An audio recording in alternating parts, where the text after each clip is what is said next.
So it's my job to convince you that everything Kathleen said is possible to do. And to give you a few ideas of how to do it. She talked about 5 principles, and I'll give a couple ideas on how those can be implemented. I'd like to start by saying that she spoke so eloquently about the need for a new cosmic story. And I like that word, cosmic story. True to its name, it's a much richer and broader perspective than the current prevalent worldview on who we are, how we got here, and how we should live.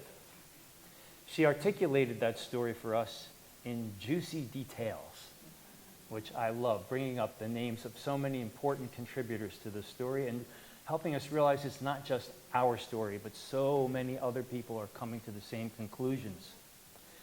This story is profoundly rooted in truth, not alternative facts.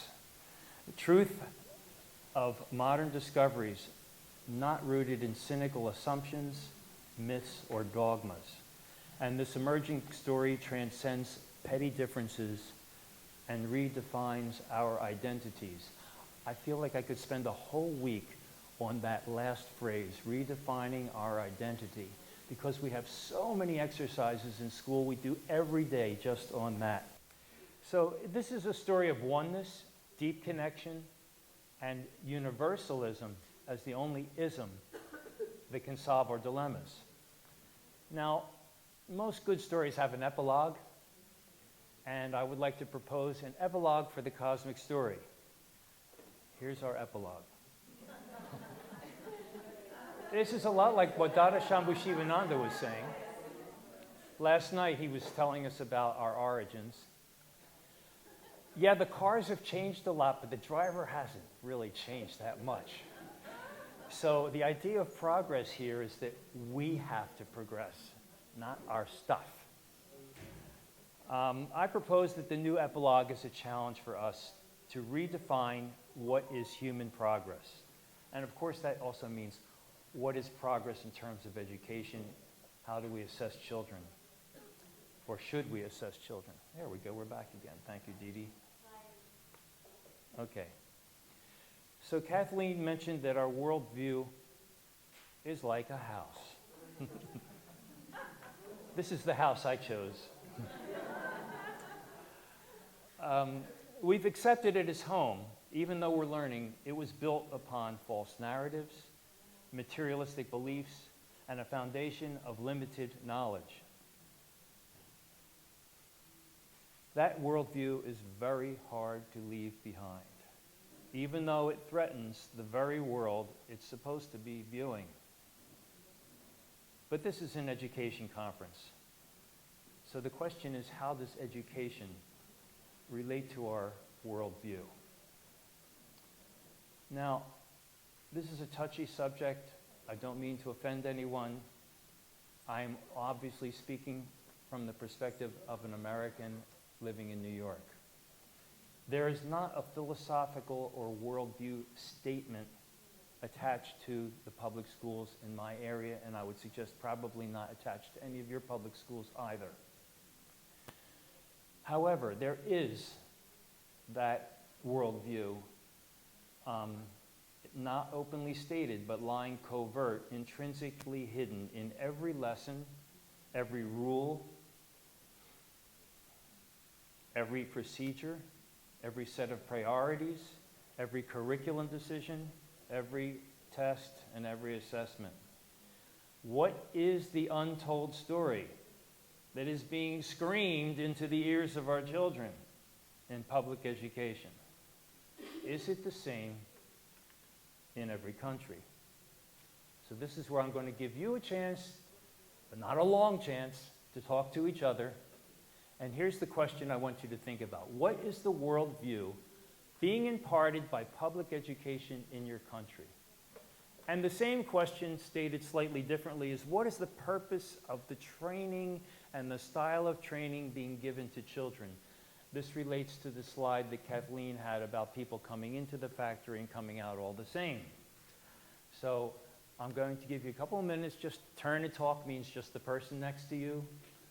What do you think is the worldview being imparted in your country where you work by the public schools? Thank you. Come on back. Come on, teachers. Thank you.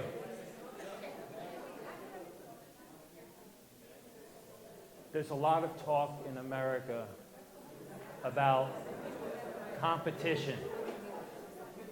Competition, that we are in danger of being beaten by the Chinese. We've got to compete. We've got to show the world we're the best. So it's a worldview that's being imparted constantly, and it's from the beginning to the end of school. But I would like to hear from you. Anyone want to share a worldview that they feel is being promoted in their current public school where they live, in the country in which you reside? What is the style of training teaching? Yes? I teach in London, so it's similar to what you just said. It's Europe that's, or in English schools, it's, they Britain prides themselves for colonising the world. So within the curriculum, it's subtle that colonisation civilised the world. It was the best thing that they did. They don't show the other side of what the impact of colonisation actually was. And with Brexit, which was a big part of the primary and secondary curriculum, is that we need to be great again. We don't need to be great. Sounds familiar. So it is about competition. We need to be the best. We need to, our friends are America, but our enemies are everyone. And I can tell that this has a profound effect on the way social studies is being taught. Okay, one other? Anyone? Let me just say quickly that what she was just talking about, the reason the rest of us don't understand it is because we are savages and we cannot understand such wisdom. Yes, Doctor. I just want to add that in late 90s in Portugal, the Minister of Education proposed that the children, even if they don't pass the exams, all right, whichever grade, they just continue moving on to the next level, so that they finish up at 18 as workers. That means no interest for you to be able to think freshly. That's doomed. And even worse, if I can add. Yes, please. Even worse, we noticed that without finishing exams, people go to higher grade because at the end, the organization who is running the school is getting 10,000 euros per student. And if they fail, they don't get that money. And they base their whole financial thing, on money and not on education. Thank you for that. That's a preview of what I'm And talking let me, about. if I, Yes. 2 seconds. Tests do not measure us. Tests invent us. And that's why they continue with that story. Okay. You guys are more radical than me. So I met a brilliant parent last week. Oh, yes? One more opinion here. Yeah.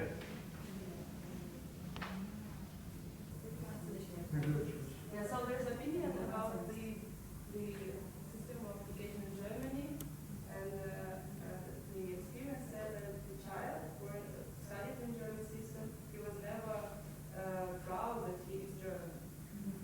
Because in Germany it is not promoted to be proud of yourself, your nation. So that's a positive effect of the situation.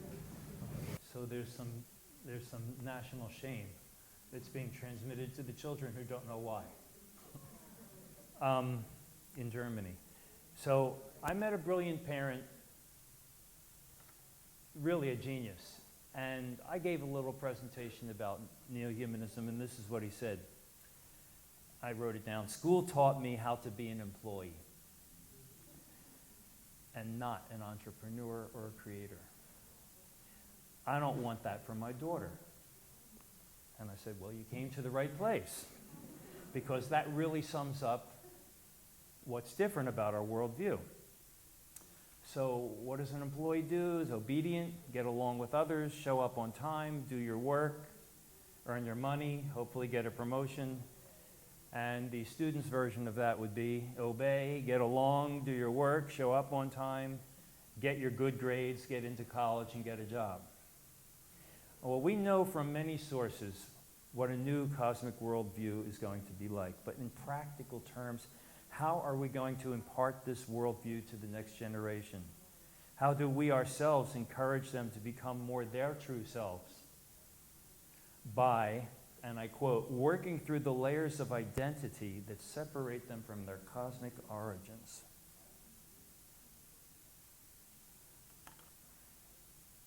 So I propose that this new story and expanded identity can be imparted. And there are three main avenues in school that we can use to impart that story. This is the first avenue, the classroom community.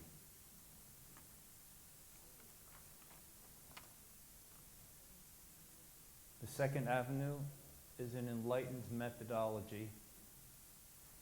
And the third avenue is an adjusted curriculum.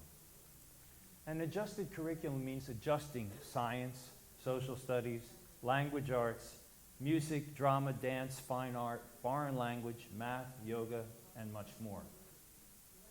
A little teaser means a little taste of how to change some of these things.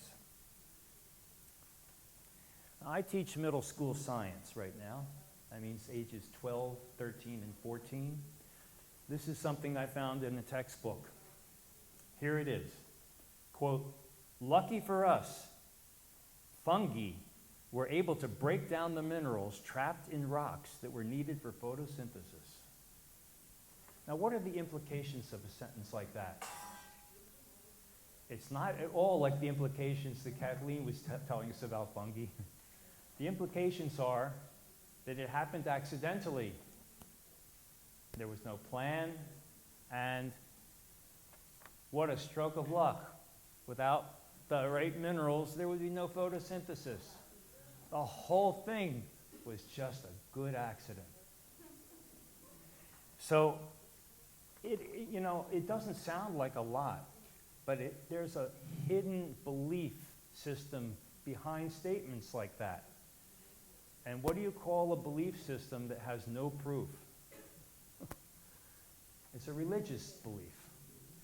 It's a religious belief that there is no God, that there is no plan, that the universe is random and accidental, and we are lucky. Now, the opposite side of that would be this non-accidental, non-random, non-materialistic worldview is being supported by emerging discoveries in astronomy, physics, and systems analysis. And this is one that I ran across that I wanted to share with you.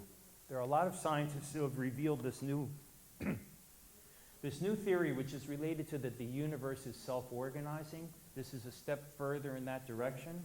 It's called the law, what is it?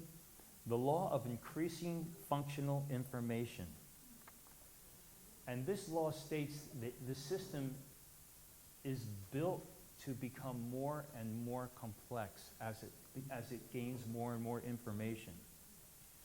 And you can read this article. I suggest you look it up and read it. There's so many well-known scientists who are signing on to this, and it sort of supplies a missing link in Darwin's theory of evolution as to why the universe has life and where is it moving towards. So these are the kinds of things that should be a part of our science curriculum instead of these constant accidental stories. And just so you think that wasn't a random one, here's another one. This is from another textbook. How lucky are we? That was the first statement. How lucky are we? Only Earth is just the right distance from the sun to allow life to exist.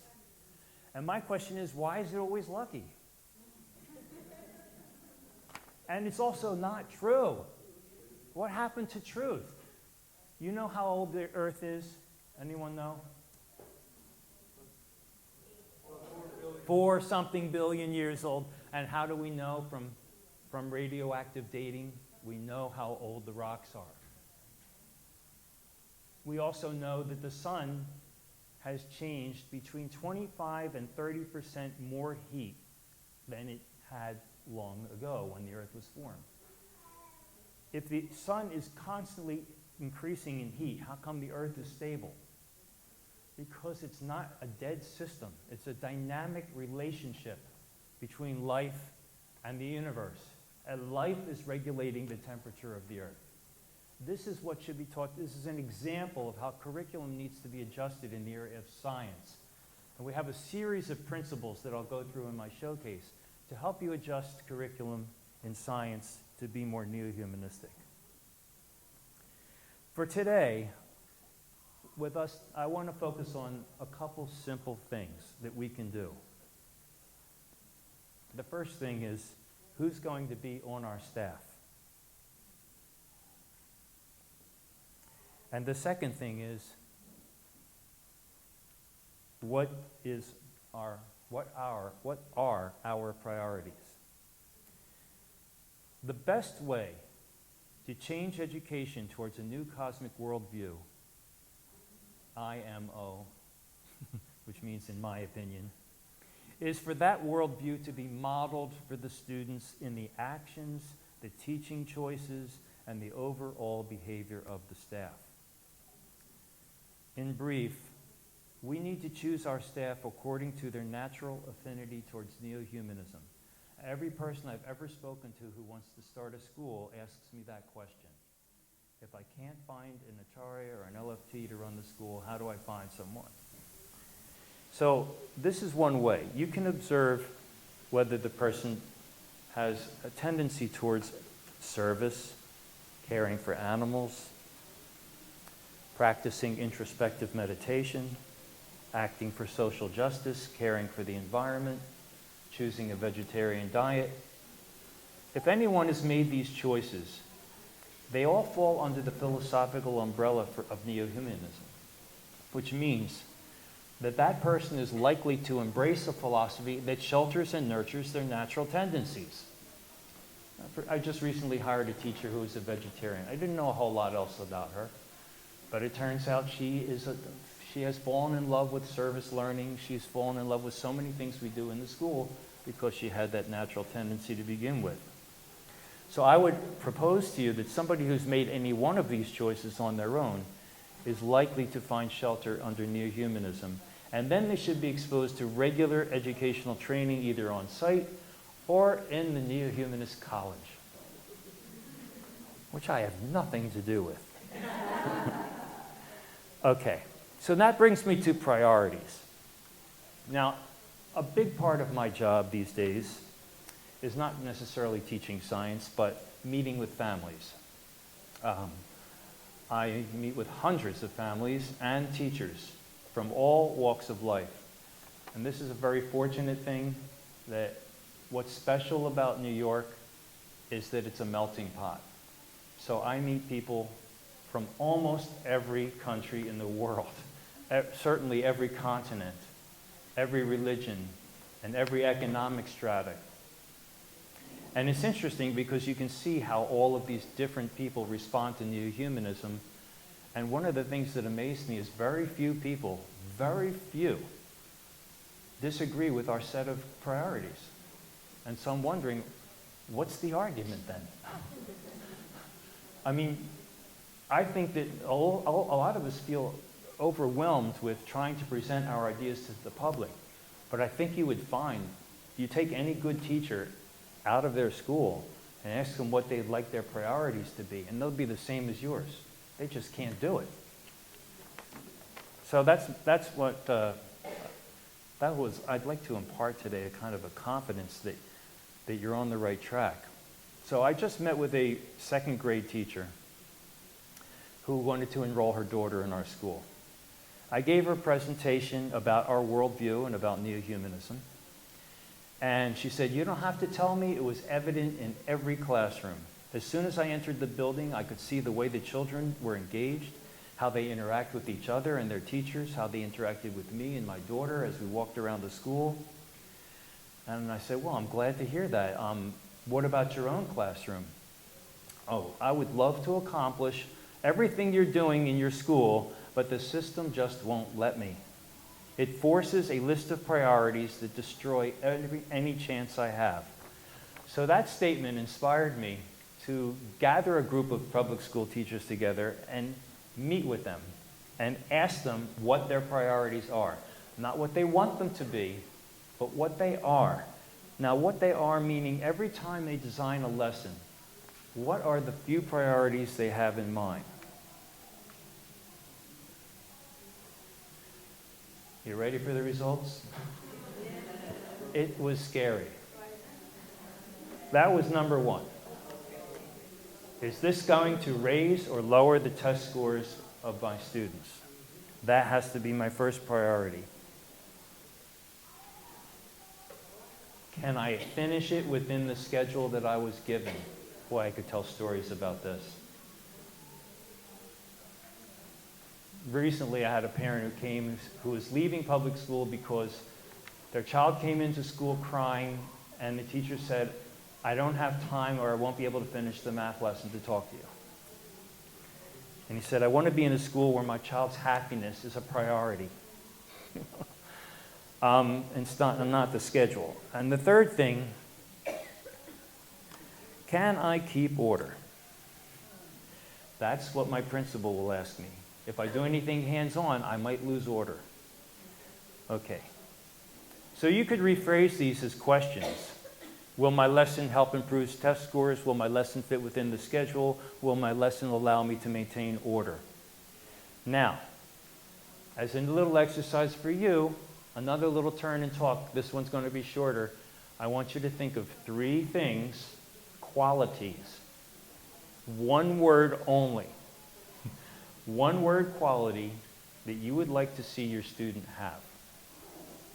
So here it is again. Turn and talk to the person next to you. Come up with 3 qualities you want to see in a student. Only one word allowed for each quality. Time's up. You don't have long to think of 3 words. Somebody give me a word. Give me a word. Empathy. Okay. Empathy. Our first word at school was compassion. Same thing, right? Okay. Yes. What? You're out. That's 2 words. What? Curiosity. Guess what? That's our second thing. Anyone going to get our third thing?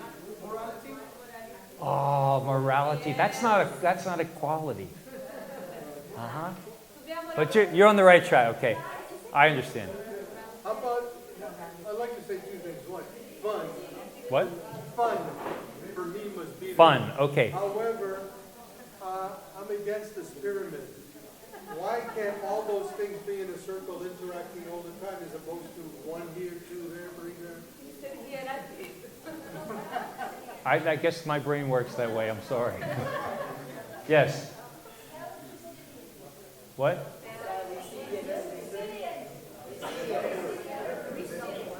I'm not getting it. Resilience? Oh, that's a good one. Okay, yes. Creativity. Very nice. So, similar stories, yes? What? Freedom. Okay, we're talking, these are not really qualities. Freedom and morality are not the qualities that you want a child to have. Initiative. Thank you. That was our third. With a hyphen, I'll accept it. Self-expression. Okay, so the idea is we can agree on certain things at progressive school. It's, talking about compassion, curiosity, inspiration, motivation, aspiration. These things are very important, but there's a big difference between saying them and actually making them your priorities. So when we're given a task from the state and we say, but this is going to hurt the children's curiosity, say, goodbye task. because curiosity is a priority. That's what it means to have priorities. It means those things come first. So there's never a situation where a child comes in crying because their dog died and no one has a chance to talk to them because there's a lesson plan. That just doesn't happen in our school because happiness, which somebody said, joy, is a priority and love is a priority. If you want to, I want to now just come up with one suggestion for each of the 5 principles that Kathleen stated because we're running low on time. This was the first principle, the cultivation of love and kinship with humans and non-human others. Second was the importance of fostering a balanced approach between inquiry in the outer world and the inner world. The third is freeing the mind of dogma, superstition, and limitations. The fourth was the cultivation of universal values, which someone mentioned as morality. And the fifth was awakening the desire for social and environmental justice. I have to thank Kathleen. I had so much fun with this. Because my job was to kind of think of what is the best way I've ever used in my 50 years in education to do each one of these. And I've had a chance to try to do these. So I'm going to give you those answers. My first answer, the importance of fostering, no, that's not it. It's 14. Okay. The cultivation of love and kinship with humans and non-human others. Okay, I think the best approach of all is the use of service-based learning. Now, the extensive use of a multitude of diverse service initiatives as a method of teaching academic skills. So this is an example. So 6th graders get together and they talk about what they care about most. And that's a skill right there, learning how to communicate and collaborate. Then they have to do research. That's a skill. They have to share their research. That's another skill. They have to come to some conclusion. That's another skill. These are all life skills. And they come to the conclusion because we live on an island, and many of them are from a place called Long Beach, and they want to help this organization, Sea Shepherd, whose mission it is to help the world's oceans and marine life. Okay. How did they do that? Well, they're studying estimation in math. So rather than study estimation from a textbook, they're inventing estimation games to teach estimation to the other kids in the school in grades 1, 2, 3, 4, and 5. So we have a carnival where they offer all these estimation games with prizes, and kids come and pay money to play, and they raise almost $1,000 for Sea Shepherd. So there's budgeting involved, there's math, there's teaching estimation, and this is an example of covering academics through service initiatives. And that is the single best way I have found to address principle 1, which is caring for humans and non-humans. Okay. The second one was the importance of finding that balanced approach between inquiry in the outer objective world and the inner subjective world. Oh, this is a little bit hard to unpack. I could really spend a week unpacking your speech. We do songs at Progressive School because I think it's the easiest way for children to learn new ideas. Any child can memorize lyrics to a song, and there's no question of whether somebody's smart or not smart. But then we meditate and we unpack those lyrics very carefully. So we have about 50 songs, which means we'll do one song a week maybe. So we have a whole week to unpack a song. So there's this song that I sang last night because I have no creativity. I had it in my mind. And in the song, it talks about the importance of meditation. But what we do as an exercise is this idea of delabeling ourselves. So we do this exercise with the children of, before you knew your name, who were you? Before you knew how old you were, what were you? When did you know how old you were? When I was 2, I knew I was 2. Yeah, but before you knew you were 2, were you anything? What were you? What were you at the beginning before you knew who that face was looking at you, called your mother? Before you knew anything, what were you?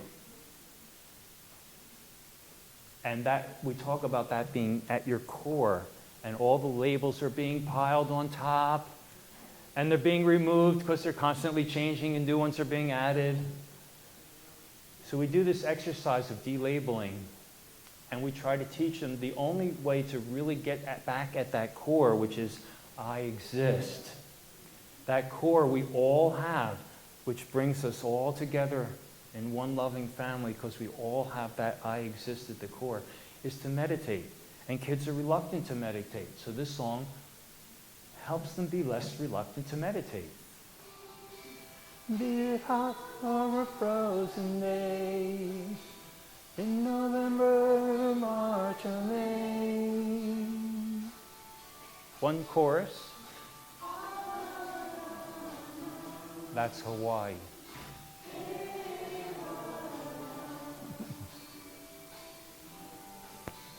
Baba Namu Kevalam. The next time we go through it, we're floating over the earth. So, in singing this song all the time, the only problem I have is, how come my child is meditating at midnight? They told me you said they could. At the blush of the morning light in the middle of the night. So, my kid's getting up at 5 a.m. to meditate because you said they... Yes, I said they could anytime, any place, anywhere. I told them that. It's true. That is how I tell the kids, everything your teachers are teaching you is not as important as what we're doing right now.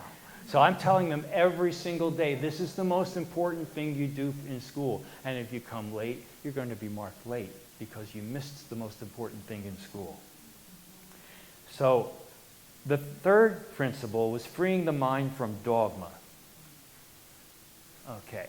And the most effective way that I have found for that is teaching social studies through the exclusive use of first-hand accounts and a trifarious approach of teaching past, present, and future together. Past being history, present being current events and debating, and future being volunteering. So, as an example, this is a 7th grade lesson about the Second Amendment, which is a change to the United States Constitution, which was made at the time when colonists were afraid that the British were going to come into their home with weapons and take all their stuff. And so they made a law that you're allowed to have weapons in your home to protect yourself. Fast forward to the present, when in America we have more mass shootings than anywhere in the world because everybody's got a gun, and we can't seem to put an end to it. And so the children, in frustration, are now designing posters. Who's faster than a speeding bullet? Nobody. Only Superman, which, as somebody said last night, he doesn't have. Our daughter said he didn't have any challenges because he can't be hurt. So this empowers the child, and you believe me, the next time history lesson comes up, they're paying better attention. And first-hand accounts allow you to present different points of view. When you present different points of view, then you have to look at the controversy as who's telling the truth, which side is right, and then you have to have something to measure what's right. And that measure would be the principle of social equality. What's better for the greater good? And so you can start to see, who's making mistakes in history and why those mistakes are being made and where did the bias come from. And we have children, we have lived through the Trump era twice. And without kids fighting. Because we taught them to debate logically. They would get up and say, I hate Iran. Okay, and another child would say, what's Iran's neighbor? I don't know. What's the rivers in Iran? I don't know. What do you know about Iran? My dad hates Iran. That's all I know. So in debating, your weaknesses get exposed. And it really helps to start debating the side you don't agree with. which is another technique we use. The next principle that she mentioned was the cultivation of universal values. And I have found, which is why I'm here, to share what I found, choosing the proper literature with the right type of interpretive questioning, and then marrying that to learning activities that extend into personal life. So, this book is called The Rainbow Crow. It's about a crow, the first crow, who had all the colors of the rainbow and the most beautiful voice. But the sun disappeared, and the crow was the only one brave enough to fly to the sun and try to wake it up. And in the process, all its feathers got burned black, and its voice became parched. Serving others even though it's inconvenient. And extending that into the classroom would be, what is it that you could do that you might be afraid to do? This is first grade, that means 6-year-olds. And they came up with, well, I'm afraid of old people. Well, let's go to a nursing home and sing for them. And we had kids saying, Daddy, tell the teacher I can't go. It's too scary. And I said, that's the idea. It was scary to fly to the sun. But there's a reward, too. What reward does the crow have? It's so ugly and its voice is so unpleasant, it never has to worry about being captured by humans. Anyway, a small example of how literature can be used to teach moral values. And the last principle that she mentioned was awakening the desire for social and environmental justice. And here was my response. Depending on the age, the best way to awaken such a desire is the early modeling of social and environmental justice in the classroom society itself. This works especially well for young children, ages 5 to 8, who are still lacking the context to approach a global issue. If they can experience the model on a micro level at a young age, they will naturally be ready to apply it to the macro level as their minds expand and mature. And the example I've given here is second grade. These are 7-year-olds. They have a class constitution that they each helped contribute to and approved. Problems are always managed by hearing all sides in keeping with the principles of restorative justice. Actions taken are always corrective and not punitive, which are geared towards repairing rather than blame. Classroom supplies, such as pencils, are communal and shared by everyone.